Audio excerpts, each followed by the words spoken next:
రాముని చేత ఆంజనేయుని కోసం చెప్పులు కుట్టించేటువంటి ఒక అద్భుతమైన సన్నివేశాన్ని తన నవల్లో చిత్రీకరించాడు. ఈ నవల్లో ఆయన చేసినటువంటి అనేక అంశాల గురించి వేదికపైన వక్తలంతా మాట్లాడారు. వారందరికీ హృదయపూర్వక ధన్యవాదాలు. అయితే ఈ సెషన్లో రచయిత 2 మాటలన్నా మాట్లాడకపోతే ఈ సమావేశ ముగింపుకు అర్థం ఉండదన్న ఉద్దేశంతో సాయంత్రం ఎటు మాట్లాడతాడు, చర్చా గోష్ఠి ఉంది. ఒక 2 నిమిషాలు స్వామి గారు తన మౌనాన్ని వీడి ఈ సందర్భాన్ని ఉద్దేశించి మాట్లాడవలసిందిగా ఆహ్వానిస్తున్నారు.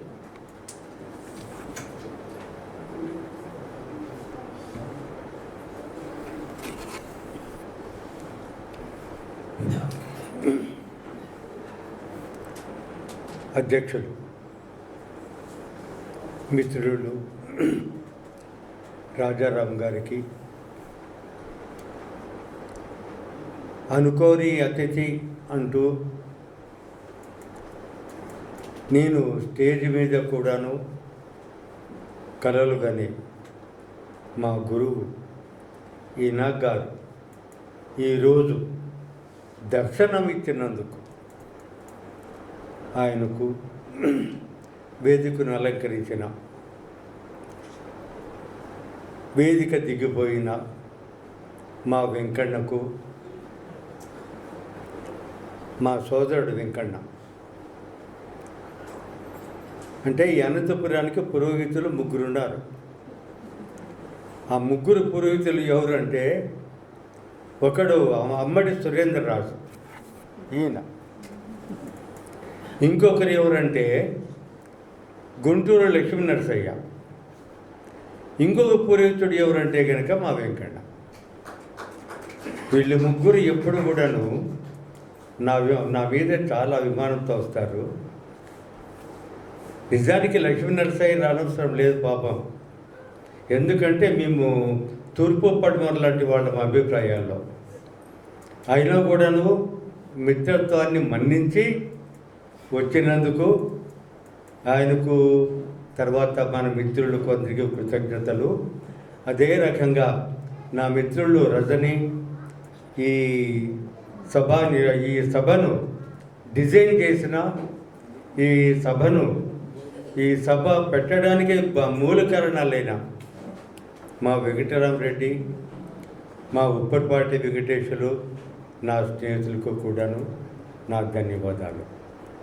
ముఖ్యంగా ఈ సభలో లేనటువంటి, ఎప్పుడైతే నవల మీద విమర్శలు వచ్చినాయో, ఇది సభా మర్యాద పాటించాలి కాబట్టి దాని విమర్శనే అంటే ఇప్పటికీ చేర్చాను.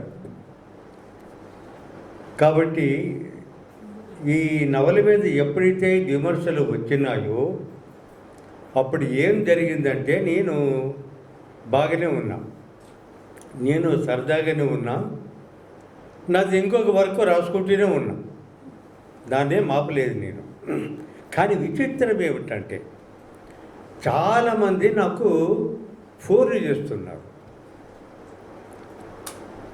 ఈ ఫోన్లు కాకముందు మొట్టమొదటిగా నాతో చెప్పినవాడు మా కన్నాగాడు విహారి, నా కొడుకు.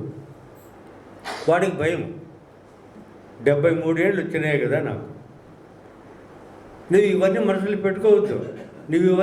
పెట్టుకోవద్దు అని చెప్పేవాడు. ఏది వీడు ఇట్లా చెప్తాడు అని నేను అనుకున్నా.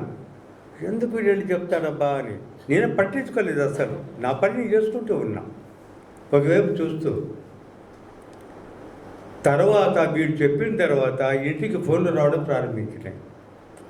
దూరంలో ఉన్న నా స్నేహితులందరూ, నా కవి స్నేహితులు కానీ, నా రచయిత స్నేహితులు కానీ అందరూ ఫోన్లు చేస్తూ, స్వామి ఇవన్నీ ఏం పట్టించుకోవద్దు, ఆరోగ్యం జాగ్రత్త.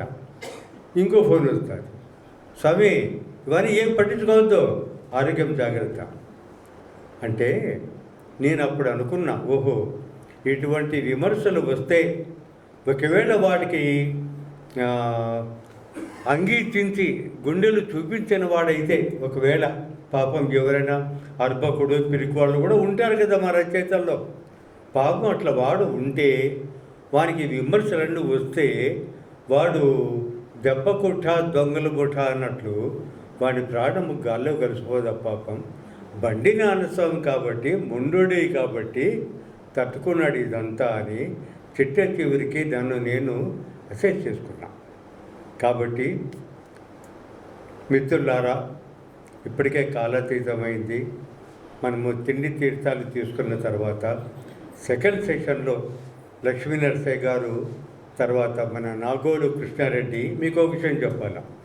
నేను ఈ నవల రాయడానికి రాముడిని ఆనగొందు నుంచి తీసుకొని పోయి అక్కడ అద్దంకి చేర్చే సందర్భం రాయడానికి కారణం ఏమిటంటే, నేను నాగోలు కృష్ణారెడ్డి చారిత్రక పుస్తకం చదవడమే.